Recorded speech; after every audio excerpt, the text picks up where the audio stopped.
just wanted to make sure. We're gonna dip these squash blossoms in, and we're gonna make a nice batter, and then we're gonna fry them. Now we are opening the club soda.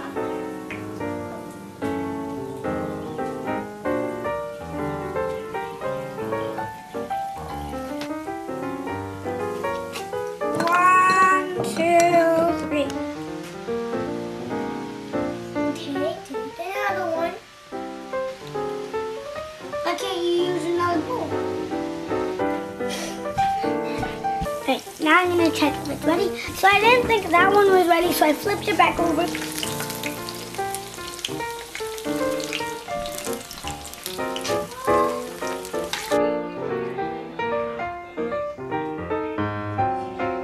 It's yummy.